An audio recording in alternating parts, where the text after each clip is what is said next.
You might be like, okay, the counter didn't come on. The clock, whatever. I have 3 pairs of actual overalls that I could not find. I thought I had at least 1 pair out for convenience, and now I go to look for them and I don't know where they are. But it doesn't really matter. 2 of them, I think one was like Union Bay and one was Bugle Boy or something. And so they might have been more of a kind of a fashiony version, but still, 12-ounce denim probably, and or 11 somewhere in there, and probably some extra pockets in some places you don't need them and whatnot. Now, before we get into that, a lot of people, I think, interchange the 2 words. Like some people will call it bibs.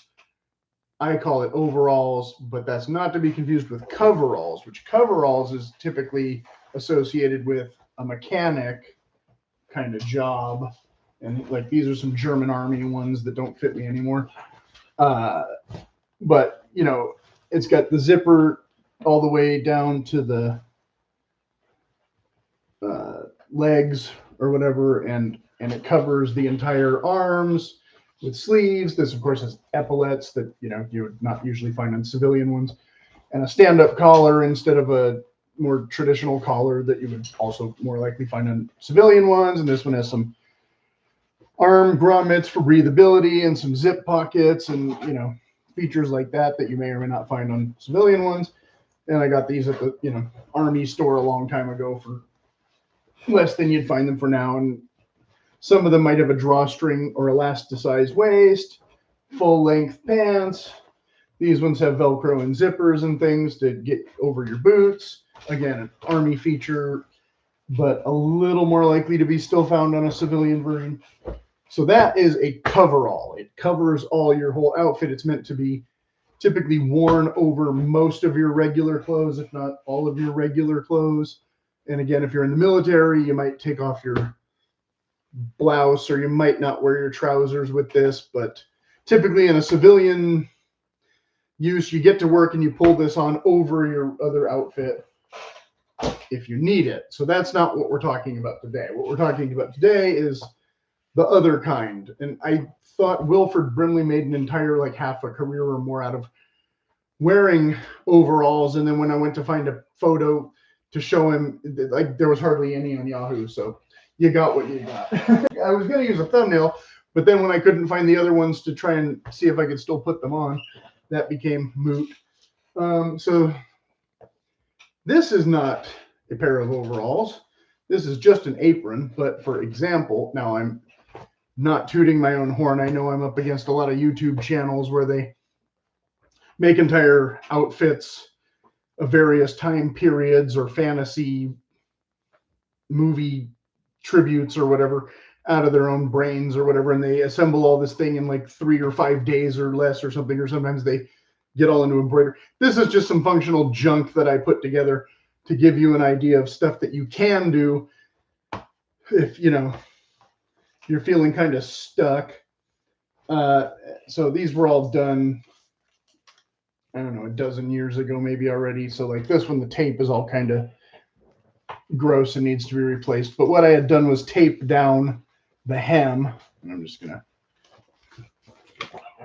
because this was actually some fashion brand, well, it's inside out, fashion brand pair of pants that from the 80s or the 90s or whatever that someone had discarded in a Goodwill bag. And so what I had done was I had made a couple of holes. Nothing fancy, nothing elaborate. You could still maybe machine wash it if you're not too worried about fraying. But I literally have just put a string and then I've made a string for the waist. And I typically wrap it all the way around and just tie it in the front.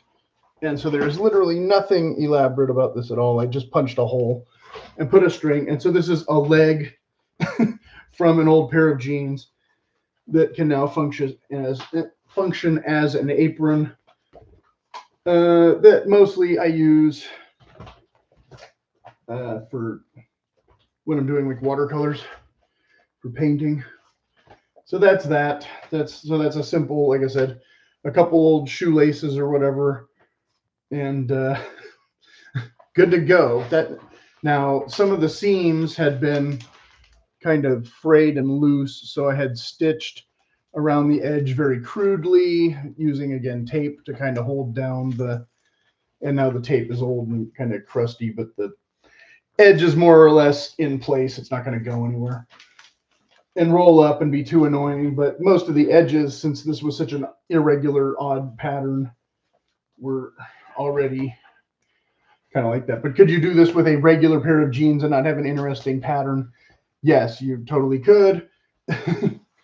Like this is just the side seam of the actual jean, and then I didn't even bother to hem the loose the one ripped part here because there was a hole in the knee, which I think is part of the reason why probably the things were discarded in the first place, and it's all jagged and ragged, and I didn't bother to go overboard trying to make it look pretty when it, you know, never leaves the workshop kind of thing. But you can make it prettier out of, again, a leg of jeans. You can make all the aprons you want. You can embroider them. You can make them all pretty.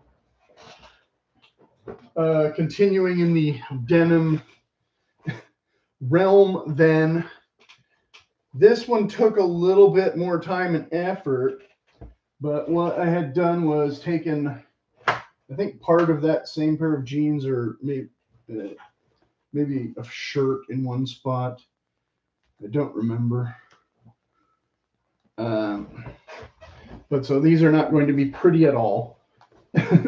But they are a full pair of true sort of overalls that I mostly use for painting in the winter months. And I put one flat pocket on it made out of the bottom of the leg instead of an actual pocket. So there's a little bit of fraying up here where it scraped on the ground. But rather than trying to remove the pocket and all that, I found it was easier just to do a patch. And it's still got tape inside in one of the seams or whatever, but I had doubled it over like a pocket, and as you can see, to attach it to the bib, which is a different denim, a little bit lighter weight from the pant, that pant anyway. So where this piece came from, I don't know, probably an old seat of an old pair of jeans, don't remember. And here was a pocket, definitely from a shirt, that just fit in this gap. So I do have a pocket here with no button, with a flap that I can use for incidentals. What I had found, and here I had to make a total patch in this, because I took this part, I'm pretty sure was, I think it was legs, and this would have been the seam in the crotch area, although it could have also been from a jacket sleeve. I don't recall. But I was able to, yeah, piece that together with this, and then I got totally different denim fabric here, where I had just salvaged legs off of a pair of crazy women's bell bottoms that were never ever going to fit me. But I didn't have to do too much. I had to do a little reconstruction in the front of the crotch, patching it here and here with, again, whatever bottom of a leg this was. And then I've got a Levi's or Lee jeans pocket here. So there is another pocket on this side with no flap and no buttons, but a heavier duty pocket, and all hand stitched, which took forever, but it's held up. But I don't know how much machine washing I've been able to, accomplish with this kind of thing, but they don't get worn every single day. And then the back yoke, this top bit, this was a shirt, and so the button placket became one of the straps, and the other button placket, you can see the holes where the buttons came out, became the other strap. And so I had to sew that. And I don't have any footage of me doing this because it was so long ago and I didn't think anybody would ever see this. But I think it's relevant because, again, if you're willing to spend a little bit of time, a few hours, a couple days, whatever, you can make it livable for, again, home use. Because I was just in Boot Barn yesterday, the impetus for this talk. And I had seen where they still had the overall bibs in the back in the workwear section, and I was kind of tempted to buy a pair of the denim ones, but I wasn't sure how much I would actually wear them. They had the duck ones for about $100 and the denim ones for about 80, so they weren't ridiculously overpriced or anything. And they had some extra pockets and stuff, you know, apart from something this simple that is more than I need and a bunch of extra bulk and stuff. So it's kind of like I'm paying for features I don't want. And, you know, and then the fitting, they're always too long. They ride up. I don't know. They're a little bit, even with these homemade ones, that, you know, it's not always perfect trying to adjust them so they're not cinching up your crack. And this was from an old hockey garter or something. And I had found these bigger buttons and attached the bigger buttons. So I can actually remove traditionally, although a lot of times I find it's easier to kind of leave these dangling and then kind of wriggle them up over than always pulling them over the shoulder. Your results may vary. And I had attached them with a button in the back to the button in the front so that that button is not constantly coming off, which is a problem I've had with jackets and other things. But of course, then we still have a rough edge here. I didn't hem all this. I didn't machine sew anything. I didn't even have a machine to do that with if I wanted. Here I had to use a smaller button, not the same. I didn't have two of the same. So I just kind of made do with two different size buttons. And on the front, I also have two different buttons. So scarecrow works here, right? But again, I'm just using these for painting. And so if they have little holes and other defects and whatnot, you can see there's paint on there. They're not. And then, of course, like I never bothered to take this to a tailor and hem it. And I didn't bother to hem it myself because I just roll up the legs and wear it as is. It wasn't worth it to me to spend extra money to make them nice. They were baggy enough to wear as is. Again, not any normal type of pants. They're not stretch. They don't have the elastic or the spandex.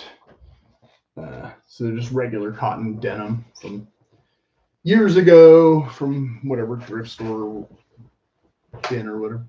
Yeah, so like I said, this one does have a little bit of a hole from its previous life, but that's not from current usage or anything. That's part of the reason why these jeans were decommissioned in the first place. So it's like, oh, well, you know, it's not going to fray or get too much worse in that spot because it's not the actual seat. So nothing's going to really show, and you're typically wearing undergarment anyway. So that was one pair that I made that are a little bit lighter weight overall. There's like this one heavy part of Levi's, and then the rest is a bit lighter denim. This is probably more like a 9 or a 10. So yeah, I mean, you know, I mean, I can show you all the sewing seams and stuff closer, I guess. You can see it's just ugly overhand stitching, cross hatched. Not even all the same color thread because I decided I wanted to conserve my blue thread in case I actually needed it and use up red thread, which I like never ever need. That kind of thing. So a little bit piecemeal, and then, you know, I didn't bother tearing out the old stitching of the hems. I just left the hem and stitched right on top. I might have removed fabric in some places here and there for, you know, ease of sewing. A lot of times I was using a pretty long, heavy needle. Oh, now the thing went all blurry, right?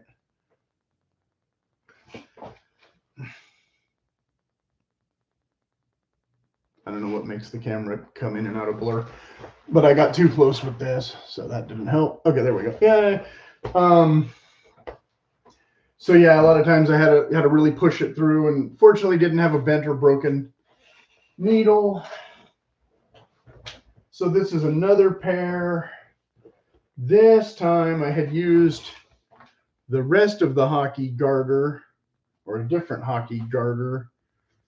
So I had used the actual strap, and the sewing on here is really just whatever will make it stay in place at this point. You know, I didn't really tidy up the seams or anything. This one I just literally threw this together with scraps This part is the seam busted out kind of more recently. I need to kind of re-sew part of it. And this rip, I don't remember how bad this rip was when it was in the original thing, but I'm sure it's gotten worse. But this is another bit of a t-shirt, an LL Bean, or not t-shirt, an LL Bean canvas shirt, I think, or something similar. Nope. This is the back, of course. So I need to reinforce all of this because the back is where you need more support than the front to hold the occupation or the enterprise together for, you know. But for what it is, it's held up reasonably well. You can see all the stitching along here. Again, this is the back. Now this pair, what I had done was taken 2 pairs, and these were also women's trousers, but I had taken 2 pairs of pants and cut the fronts off and sewed the backs together at the sides. And so I have 2 backs, which makes it wide enough to fit me. And here you can see where the one side I left the pockets, or actually both sides I left the pockets to make it wider, but I don't really use these side pockets, but they're there. And then the belt loops I didn't remove. And then the side, this was some cargo pockets. So it is a functional pocket on both sides with flaps and buttons. But how much weight, again, you'd want to put in it when it's not, you know, this one's not as well sewn as the last pair because, like I said, I was scrambling to kind of finish them. But I do have pockets on both sides. And then this side, though, like this is just a leg or a sleeve from an old pair of whatever. But this side is the side I'm kind of proud of because this worked out really well for the bib, which is carpenter pants. So you already have a pretty big back pocket and a couple, you know, semi-useful carpenter pockets that for painting stuff purposes, you know, not as much use, but they're there if you want them. And then, like I said, I put cargo pockets right next to it. And then again with the non-matching buttons, except this time I did not use back buttons to face them or whatever you want, or reinforce them. These buttons have held up just being sewed straight on. And again, the overall construction is not terribly pretty or attractive, but heavy, apart from this ripped part, mostly heavy enough to have held up all this time, even though I don't use them constantly. And again, I have, you know, odds and ends where I didn't really trim the pants. I just kind of sewed this to hold it under so that there's no exposed skin along the legs or getting up to the kind of middle area here where you don't want to show anything to the public if you do go out to, you know, get the mail or whatever. Then you have coverage to about here as opposed to a lot of the pairs, they'll come. Again, they expect you to wear undergarments, but you're not wearing this typically over another pair of pants. But they do, because of the nature of the bibs, you do have to tuck your shirt in. So if you're wearing a proper shirt that has tails, it'll cover more or less in the front and the back, but the tails still curve up on the sides. So you might still get some exposure there. And if you wear a camp shirt that's a flat hem, it's not going to cover very far down at all because camp shirts sit higher on the waist than a dress shirt. So that kind of coverage. And then, of course, the back pockets still intact. These were not flap pockets. They were, you know, full pockets, whatever you call it, inset.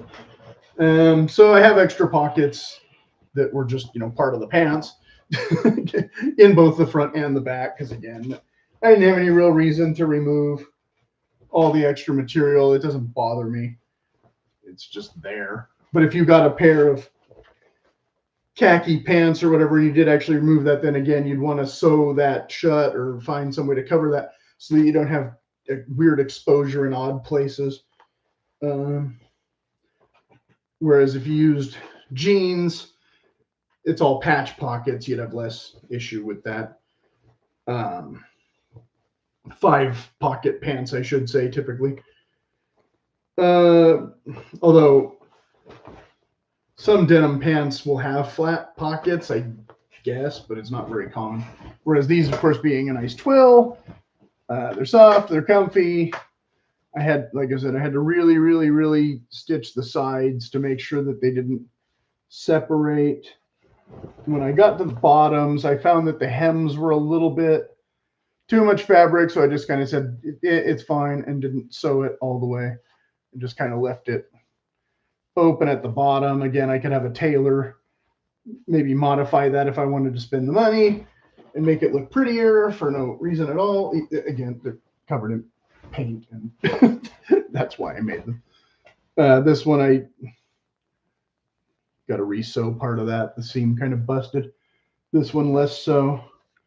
So a little bit of wear and tear on this pair, a little bit more than the other pair, but nothing that affects the wear too much, except for, again, the back bib. I need to re-sew some of that and get it where it's less flimsy and discombobulated. So yeah, not the prettiest stuff. And again, this rip, I might have to patch that or something to keep it from going all haywire. But you can see where the fold is still kind of clinging to form. It remembers where it was, the seam, the artificial added seam. And then, of course, anything like this where I had a triple stitch, I didn't mess with it. I kept that, even though it's frayed and ragged up here. The actual hem is completely untouched. And this side, same thing. Just this is the bulkier side from the leg or whatever. So, okay, so there's my 20-minute video about how to put together sort of a pair of overalls or coveralls or bibs or whatever if you don't intend to pay $80 or $100 for pre-made stuff. Will you save a ton of money doing this? I don't know. You know, it's because it's going to take a bit of time, and it's maybe going to be frustrating where you're trying to piece it together with leftovers. But, you know, again, if you're just throwing away your pants or giving them to the thrift store, you could always give them some new life and make something semi-functional. Again, not anything I would wear to work if I work in a workplace. But if I'm somewhere where nobody's going to see me or care, I have 2 pairs ready to go. So there you go. As always, if you have any questions, go ahead and leave them in the comments, and I'll try and give you an answer that doesn't sound like a little gibberish. Happy Friday.